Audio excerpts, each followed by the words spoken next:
We are back and we are going to solve our Pset 1 solutions for Mech 293A. So we have a Buckingham potential, typically utilized to describe ceramic materials, general expression below. So let's find and actually solve this problem. So I'm going to move this over here, get it in the position. So we have A is equal to minus 1388.773 EV. Again, we have to have energy, makes sense. So B must be in inverse angstroms or meters. C must be basically angstroms to the sixth or meters to the sixth. And we have that. So let's just keep everything in EV and angstroms for the moment. 2.76. And C is equal to minus 175. Excellent. And then let's describe our UR equals A times exponential minus B times R minus C divided by R to the sixth. And there we go. Voila. I know I'm going to actually just go ahead and define my force right now. So force, because there's something about force. Force is equal to minus derivative U of R. We got that. And there we go. What distances are attractive, which are repulsive? So first I need to find, and actually I could plot, let's plot basically U of R from 0 to 5. How about that? Let's go a little bit closer. Let's go to 3. Yeah, that's about right. All right, so, oops, let me get rid of that. So I need to find, before I figure out where I'm attractive and not attractive, actually, let's go ahead. So let's go to 5. There we go. Before we go attractive or not attractive, let's go ahead and let's look at where's our equilibrium distance. So I'm going to solve derivative of U of R with respect to R, set it equals 0 for R. So let's solve, and so this is my equilibrium distance, this is my R naught, is here. So everything to the right of here will be attractive, everything to the left of here will be repulsive. So greater than this will be attractive, less than this we will repel. If atoms at 2 angstroms, so are moved closer, so 2 angstroms here, if they move closer, they will decrease in energy until you hit 1.5. If you push them closer, then they will increase in energy. What about 0.1 angstroms? 0.1 angstroms, if we move them closer, oh yeah, we're going to crash. 5 angstrom, we move them closer again, attract, and then repel. What distance is the equilibrium distance? We solve it. What distance is the force maximized? Let's do derivative of force with respect to R. Let's solve it. Solve. And this is equal to 0 in terms of R. And voila, 1.74 approximately. We got it. I'm going to quit my kernel, and let's go ahead and move on to number 2. So now we're looking at a Morse potential, where A, B, and C are constants. So I'm going to do my UR again. I'm going to do A times 1 minus exponential of B times R minus C. And then I'm going to make that whole thing squared. So I find that my R naught distance is equal to 0.22 times 10 to the minus 9 nanometers.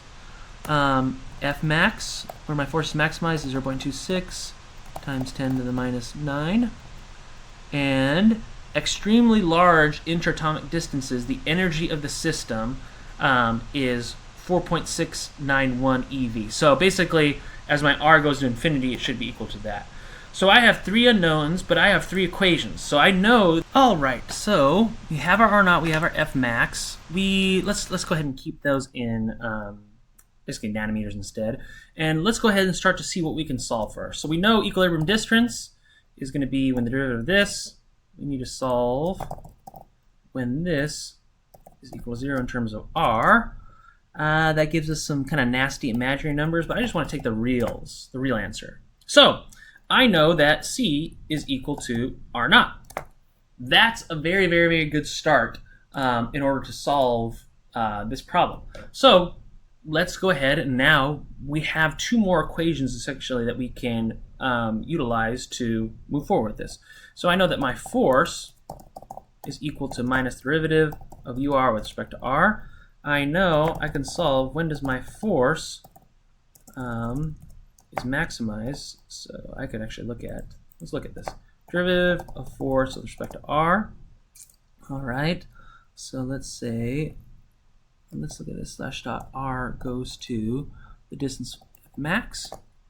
So we have an A and a B in this expression. That's good. So UR, let's say slash dot R goes to infinity. So we can see here, let's break down this term, exponential of basically infinity. So what's an exponential of infinity? Even if we do minus. But if the b here, so that really doesn't help us at all to solve anything. But if the b is negative, that gives us negative infinity, 0, 1 squared. So we know that a would have to equal, because we know that at infinity it approaches that value of 0.4691 EV. So I've got a. If I go back to here now, I could solve this problem. So let's go ahead and solve. When does this expression, when does it equal 0 in terms of b? And voila! This is basically 0 infinite. So b is a negative number. We've got it.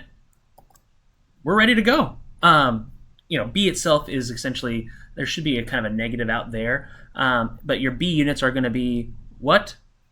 So b is going to be inverse. Basically, it's going to be an inverse, distance. So here it's going to be inverse nanometers. So there we go. We've got it. So there are the constants. We got the units. We're ready to go. All right. What type of conventional unit cell is an A, B, and C? Simple cubic, FCC, BCC. How many atoms? 1, 4, 2. How many? What is the atomic packing factor? Less than. Basically, this is less than 0.74. This is 0.74. This is less than 0.74. Excellent. Are there any close packed directions in A? Yes, there is. This one. This is a close packed direction in A. The 0, 0, 1 direction. What are the close packed directions in A, B, and C? So it's going to be 1, 0, 0. This will be 1, 1, 0. And this will be 1, 1, 1. The family. Those are my close packed directions. Is 1 minus 1, 1 a close packed direction in C? Yes, it is, as we see here in that family. Excellent. Calculate the planar density for the plane in B. So we see for the plane in B, we are basically this half. So let's go ahead, let's calculate this out.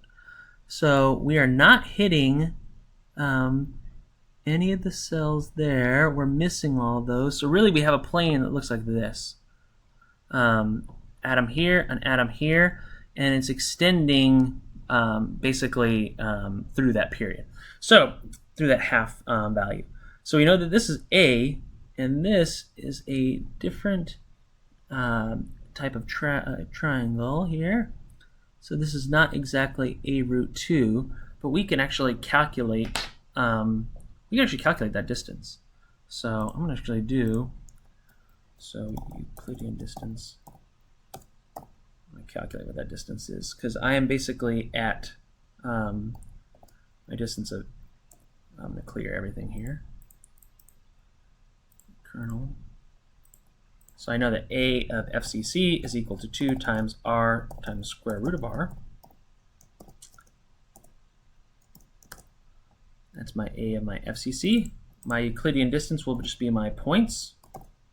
So one of my points is AFCC 0, 0. And then the other point will be, it'll be 0. It'll be AFCC divided by 2, and it'll be 0 there. So that would be that distance. So that would be my Euclidean distance. So that's my side.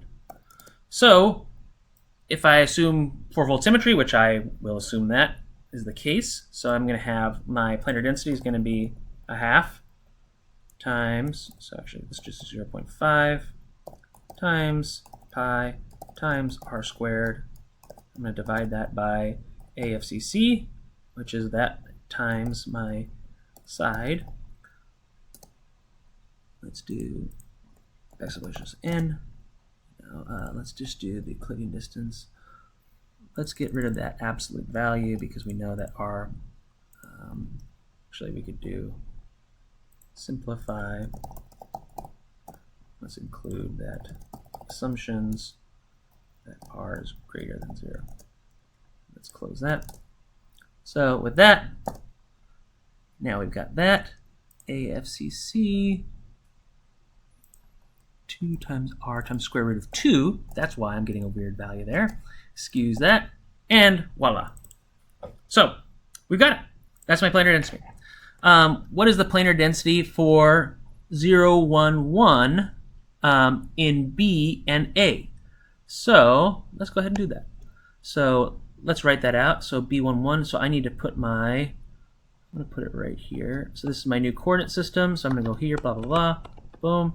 So I'm going to intersect never here. I'm going to intersect right here. I'm going to intersect right here. So that would be 1. And then I could do the same thing here. Actually, let's do the same thing here. So it's this plane looks like this.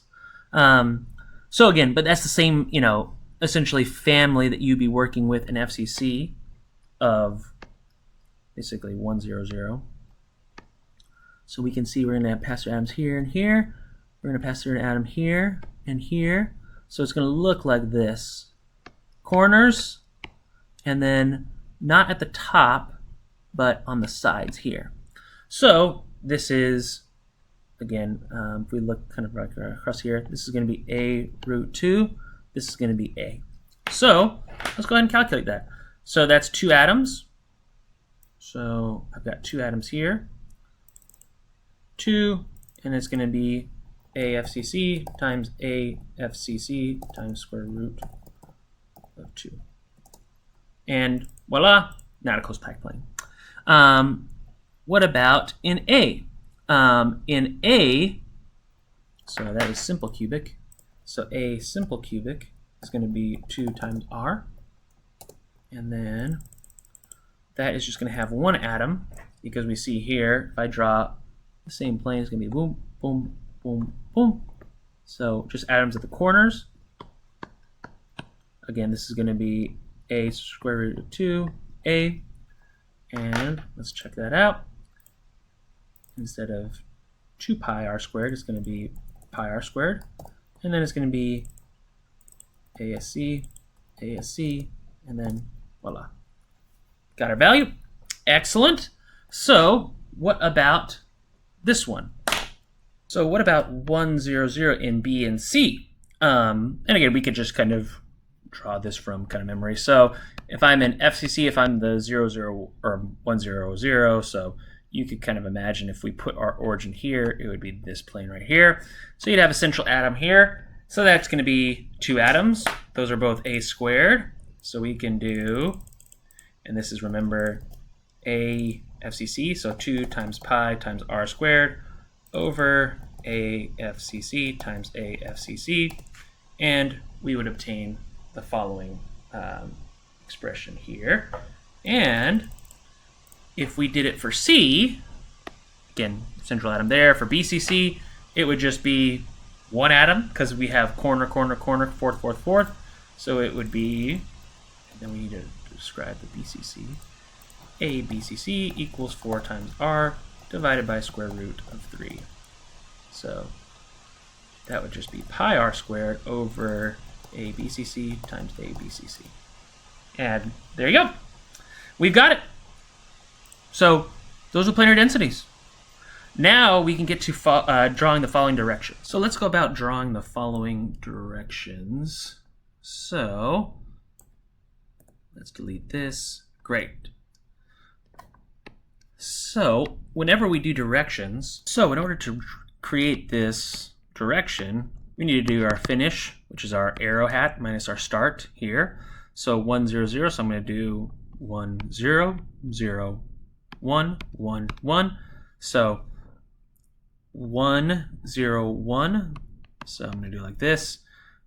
And then I'm going to do 0, 1, 1. And it's going to be just like this, because that will lead to my resultant vector.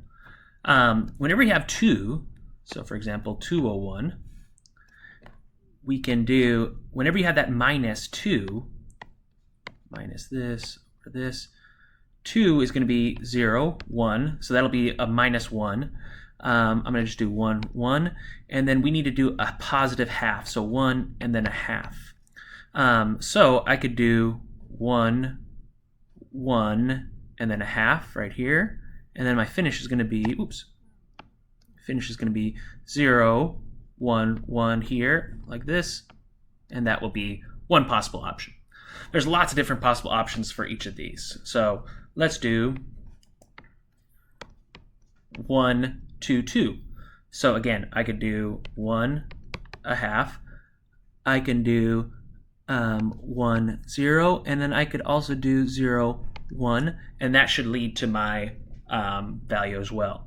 So I could do, again, 1, 1, 1, 0 right here, and then 1 half, 0, 1 right here, and I could just go down to here.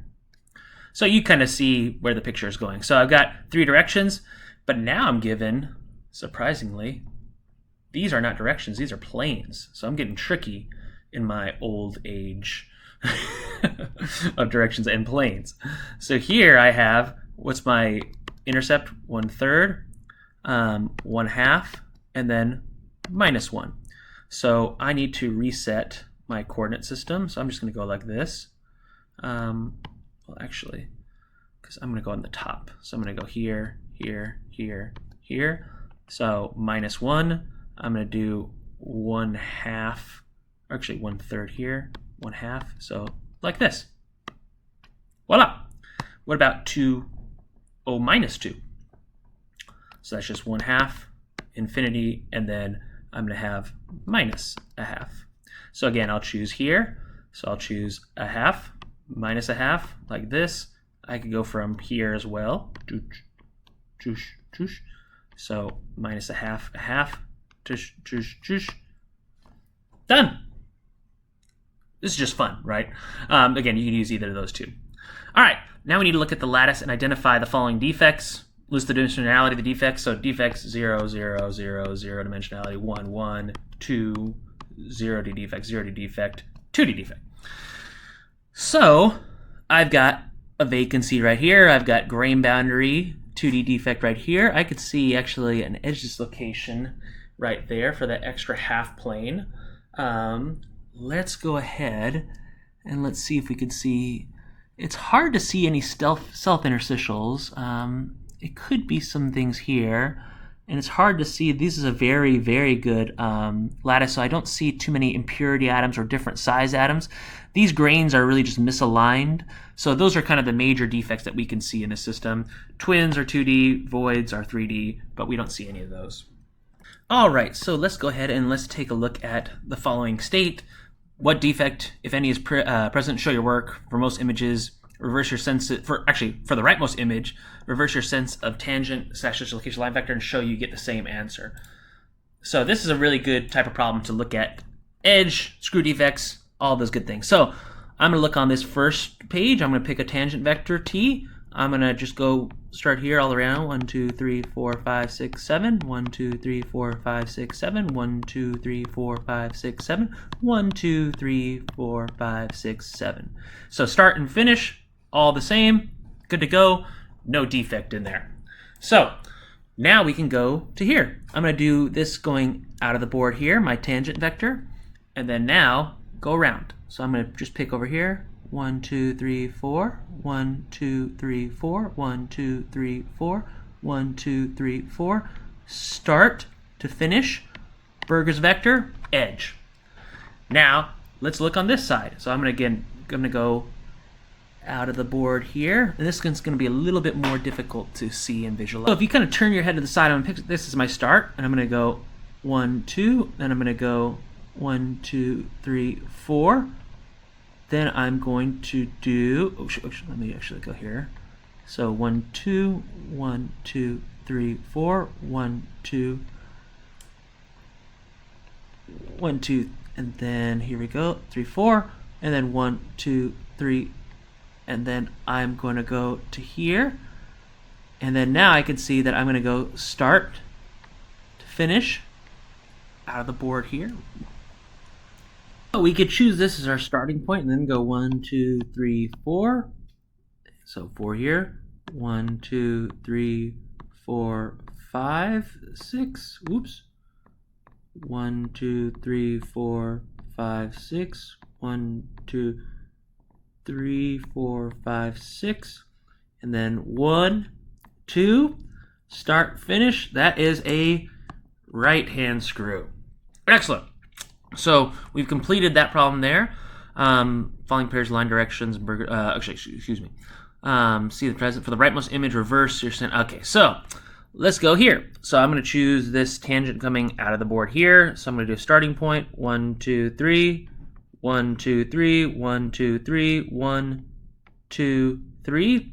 Start, finish. So 1, 2, 3. 1, 2. 1, 2, 3. 1, 2, 3. 1, 2, 3. Start, finish vector. So that is going to be perpendicular. We're good to go.